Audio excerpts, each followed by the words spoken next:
Behind the rental car counter at Osaka's Kansai International Airport, the young Japanese employee asks, "Are you attending the 8 hours?" After replying that I am and noting that I have no clothing that designates me as being involved in motorcycles, he states, "I also will go to the 40th anniversary but only for the race on Sunday." He then asks, "Which brand do you support?" When I tell him that I am a journalist, and thus am not supporting anybody, he replies, I see, I'm for Suzuki, though I think this year Yamaha is going to win again." This short and apparently innocuous conversation demonstrated how unique the Suzuka 8 Hours race is. It's hopefully a sign that the event is beginning to regain its prominence among the Japanese public, especially the younger generation who have abandoned it in the last decade or so, searching for emotions in other entertainment options. The build-up to the Suzuka 8 Hours race begins with practice sessions on Wednesday and Thursday, followed by provisional qualifying on Friday. Saturday is reserved for the Suzuka 4 Hours race, limited to 600cc supersport machines, and the Top 10 trial, where each rider is allowed a single flying lap. Suzuka is where the Superpole qualifying concept originated, with the team's 2 quickest rides laps averaged to determine the starting position of the top 10 qualifying teams. It's that team aspect that permeates everything about the Suzuka 8 Hours race. The rental car employee asked me about which brand I supported, and there was no mention at all of any star rider. The brand loyalty at Suzuka is another difference to other races. At motop races, the fans are often organized by which riders they support: yellow for Valentino Rossi, red for Marc Marquez, black for Jorge Lorenzo, but the grandstands at Suzuka are divided among the colors that represent the 4 Japanese brands: red for Honda, blue for Yamaha, green obviously for Kawasaki followers, and a different blue for Suzuki fans. For the factories, at the least the Big 4 Japanese manufacturers, the 8 Hours is the most important event of the year. Yes, motop is the big challenge and the championship that demands more resources, but the Suzuka 8 Hours is special. It's the race that commands respect among the factories. The race takes place the last weekend of July, which is traditionally the warmest time of the year in Japan. The temperature is usually a bit over 30 degrees Celsius, 86 degrees Fahrenheit, but the humidity is terrible, nearly unbearable. Conditions are bad enough that the race takes a physical toll on the riders that lasts for weeks afterward. The heat is brutal enough that all the teams have inflatable pools behind their pit boxes that the riders throw themselves into after they get off the bike. Some of the factory teams actually employed IV fluid replenishment in the late 90s, early 2000s, but the practice was eventually banned. The race is held at the Suzuka circuit, a track considered the mother of all circuits due to its difficulty.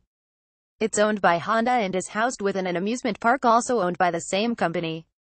Needless to say, this race is extremely important to Honda. And you can imagine what it means for the other Japanese manufacturers to beat Honda in its own backyard. This year's Suzuka 8 Hours had a special flavor. It marked the race's 40th anniversary. And having lost the last 2 years to Yamaha, for Honda it was a matter of honor to win this year, especially after the order given by Honda Motor Company President Takahiro Hachigo to his employees. The 40th anniversary of the Suzuka 8 Hours has to be won. Knowing that its old CBR was too outdated to compete with Yamaha's R1, Honda understood that the only way to win was significantly update the bike, and that's what it did for this year's race. If you think the launch of the new CBR 1000RR was just a coincidence with Suzuka's 40th anniversary year, think again.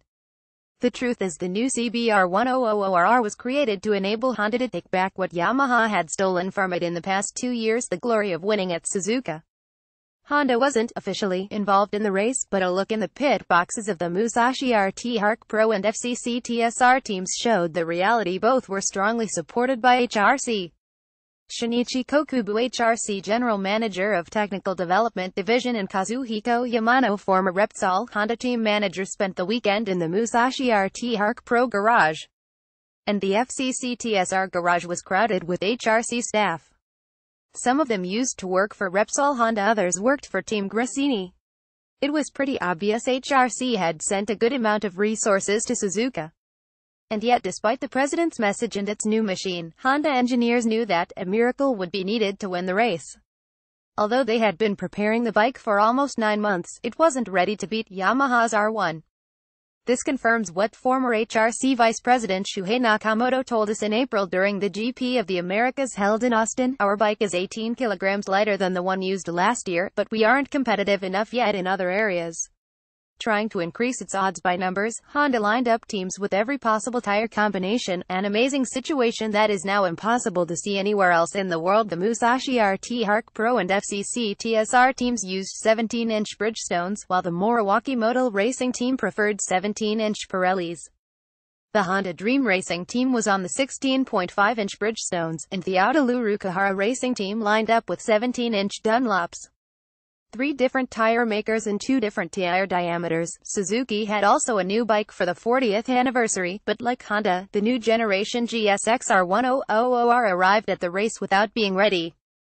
In fact, only 2 teams, Yoshimura and Kajiyama, out of 9 Suzuki squads in the race used the 2017 GSX-R. The rest raced on the older 2016 version. Electronics were apparently their biggest handicap because the Suzuka 8 Hours does not restrict electronics. Honda and Yamaha could use the hyper-sophisticated proprietary electronics that are no longer legal in MotoGP. Before the advent of the Spec EQ, this was an area where Suzuki was a step behind. Yamaha and Kawasaki approached the 8 Hours in a more conservative way. Both factories lined up their 2016 bikes with irregular updates. Yamaha had won with its R1 the last 2 years, while Kawasaki's Team Green had been the only bike to finish in the same lap as the winners. Both made the saying, "A known devil is better than an unknown angel," its policy for this year's event. This included the use of Bridgestone's old generation 16.5-inch tires, as both teams had a lot of data with them from the previous years. An example how much the Japanese factories concentrate on the Suzuka 8 Hours is Yamaha and Kawasaki's private test at Sepang in January, when the teams traveled there to test the new 17-inch Bridgestone tires in similar conditions they would face in Suzuka in July. But the weather didn't cooperate, and the long-run tests couldn't be completed, so the decision was taken to stick on the 16.5-inch tires. To describe the 8 Hours race in detail would probably take up all the pages of this magazine. So many things happen, so many anecdotes, details. But in the end, what matters is the final result, and in this aspect there were clearly 2 winners and 2 losers in the 40th anniversary Suzuka 8 Hours race. When I met Kuchisuji, the man responsible for all of Yamaha's racing activities, in the paddock after the race, the usually distant Japanese engineer was surprisingly exultant. "We have won everything: the 8 Hours, the Endurance World Championship, and the 4 Hours race with an Indonesian team.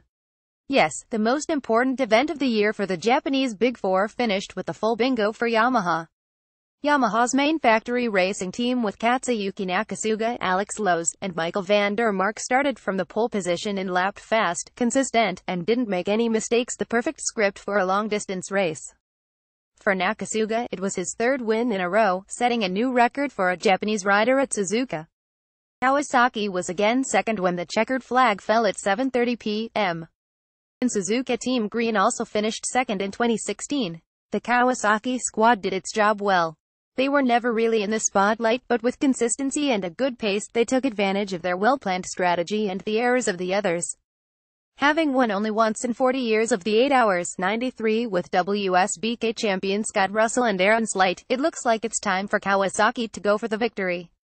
Its strong and all-winning WSBK pair of Jonathan Rea and Tom Sykes could be a very strong base to build up a challenging team. If Yamaha and Kawasaki finished this year's 8 Hours with their job done, Honda and Suzuki were the opposite side of the coin. Probably the most disappointed was Team Yoshimura. It was surely frustrating for the team when Katsuyuki Tsuda crashed in the second lap of the race. Yoshimura Suzuki's 1 year of work was thrown away less than 5 minutes after the start. This after Tsuda had managed on Saturday to put the Yoshimura Suzuki in second spot on the grid, meaning Yoshimura's expectations for the race were reasonably high. We have left Honda for the end of our story, as it was the big loser of its own race. The orders from the boss were not only to be very competitive but also to win. Trying not to lose sight of the Yamaha team, the Musashi RT Hark Pro riders made errors, which cost them second position in the later stages of the race. A big disappointment for Honda, or maybe not that much. Because as we said before, back in April it seemed they knew it was going to be an uphill battle to win at Suzuka.